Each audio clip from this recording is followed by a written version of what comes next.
sound terrible is because I caught COVID. Bound to happen. It's like a massive sinus infection, just worse.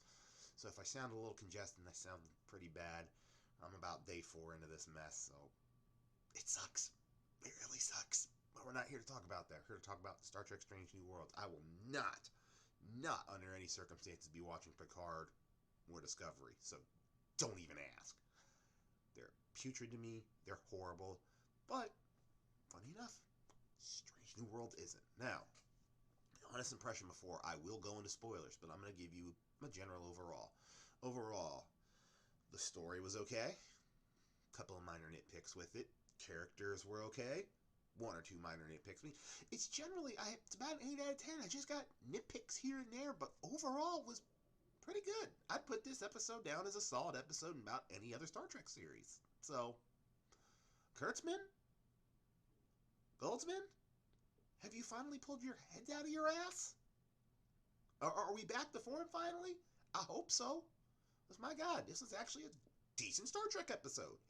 Felt like Star Trek, looked like Star Trek. They gave a problem.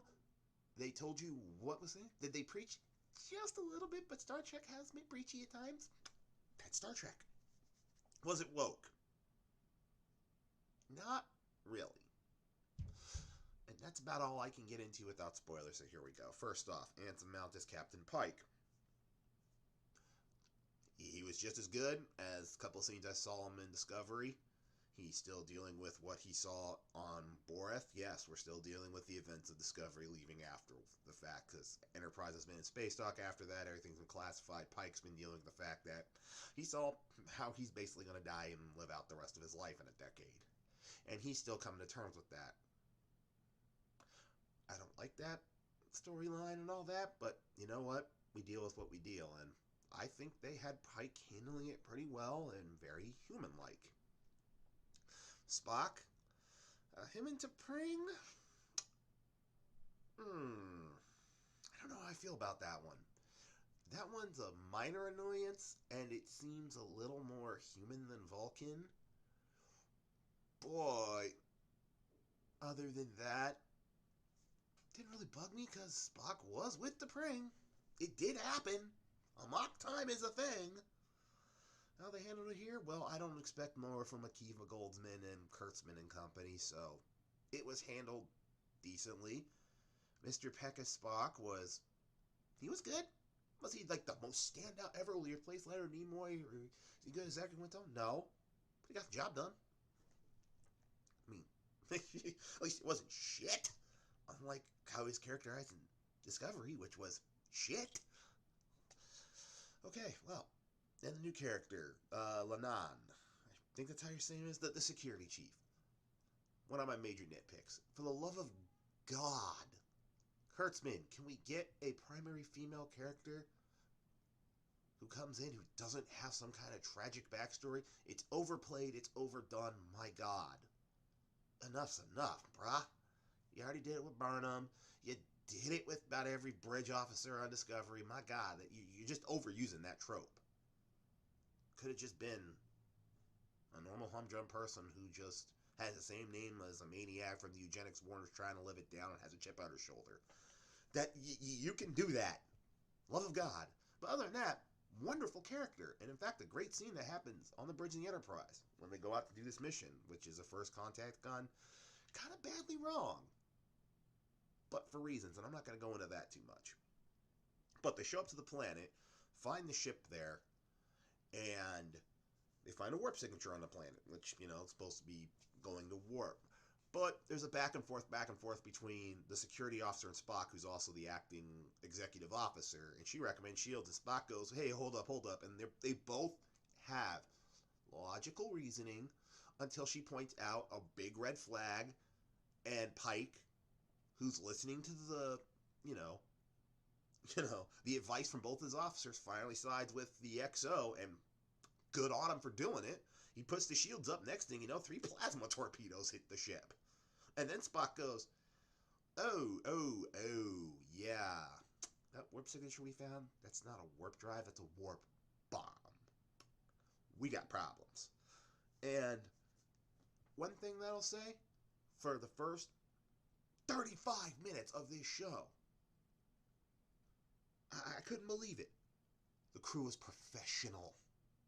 My God. A professional crew. Yes, they do have some snarky jokes here and there. They do have some banter, which I expect out of a military. Yeah, Starfleet's a military. I'm a United States Marine. But professionalism. My God, what a breath of fresh air considering Discovery and Picard. My God. Professionalism on a starship. I might die of shock. Now, another character that gets introduced, and I do not like her character. Her design at all, the way she acted half of it was Nurse Chapel. The actress is fine. The way they're characterizing her, Majel Barrett has got to be rolling in her grave. I mean, that's one of the biggest gripes I have with the episode was sometimes Goldsman and them need to dial back on the snark. Look, I understand to have banter and little quips here and there, but you kind of piled it on too much. Dial it down about to 60% of that, and you're golden. A little bit more on the professional, a little less snark, and you got the right formula. Just too much snark. That's the biggest problem. Also, when they actually go down to the planet and Pike makes the Enterprise appear because, General Order Number 1, aka the Prime Directive, has gone completely out the window. Good call. And here's another one of my nitpicks, and I'm sorry, I have to do it. Goldsman, really, you had to put January 6th in as the riots. You couldn't balance it out with other riots that happen in this. It's always January 6th with you people. Get the fuck over it. It was a goddamn riot.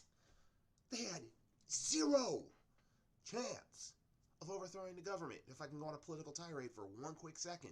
And if they did have a chance, according to all you leftoids, then the United States didn't deserve to survive it.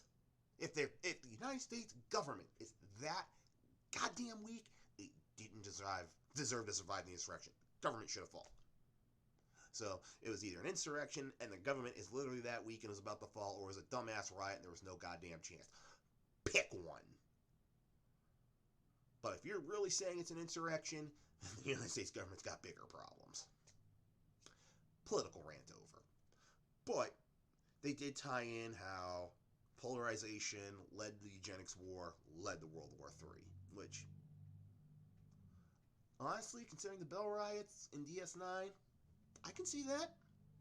That was actually okay writing. You just had to shoehorn in January 6th. That's where I was just like, oh, come on now. You could have gone with the Bell riots. If you wanted to keep it in Star Trek continuity, you could have put in the Bell riots. And my last nitpick, and one of the bigger spoilers, Kirk does show up in the Enterprise. My only question is, fucking why? In his entire tour of duty until he became Captain of the Enterprise, James T. Kirk never set foot on the Enterprise. Which, okay, fine, if that's the way you want to go. But two more things. Number one, that mustache. What the fuck were you all thinking? You serious? That fucking ugly-ass mustache? No. Babyface's ass. Get rid of the fucking mustache. My God, that was horrid. That was rancid. Even my wife saw it, was like, ew. I like that guy. He's doing other stuff. Get rid of the mustache. Ew. And that's my wife, who's not a Star Trek fan. And the last nitpick, a science officer? Fucking really? Kirk was a tactical officer from minute one. He was never a science officer. So seriously, on that note, what the fuck are you doing? And as far as Robert April being black guy, whatever. I'm so far over that moon, I just don't care anymore. So those are my rambling thoughts. Those are the things I wanted to get out there as far as Strange New Worlds goes. Overall, I gave it an 8 out of 10. There's a couple of nitpick things that they need to fix, but it was a decent start. Cut down the snark. Stop lecturing about January 6th, please, for the love of God, because this country, let it fucking go. And Kirk, tactical, no mustache. Please. Those are my biggest things. Anyways, I'm Jeff. Yes, I actually liked A Kurtzman Trek. episode. We'll see if they can keep going. But this first episode was pretty good. Gotta give it credit. It wasn't utter trash. And all these people screaming, it's woke, it's woke, it's woke. Some of you all just need to stop looking for woke at every corner. You're literally becoming the flip side of the coin of everything you choose that you try to say you hate. Open your eyes. Please. When they actually do something decent, let's say, hey, we want more like this. Just give them constructive criticism like I did. I think I had some constructive criticism. I think even James Allure Reloaded would say that. And let's get more like this. I mean, if this is any indication, if they can keep the ball rolling and build upon it and get better, we might actually get back on track to getting Star Trek most of us can recognize. So anyways, I'm Jeff, last name Charlie, the Iron Wolf, because that's my gaming tag. Is what is. I hope y'all like my thoughts on Strange New Worlds episode 1. Like, subscribe, you know all the deal. Talk about it. Well, let's get the ball rolling. And anyways, I'll catch y'all later.